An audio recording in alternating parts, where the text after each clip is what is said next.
This is the light adjustable 500 volt LED floodlight. Then we press the button on.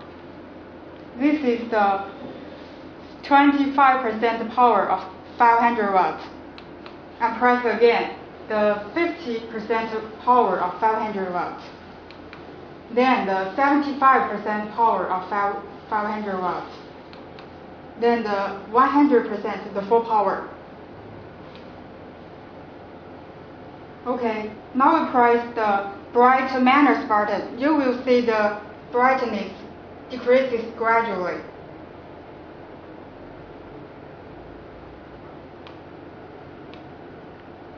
And now we press the button bright plus. You will see the brightness increases gradually.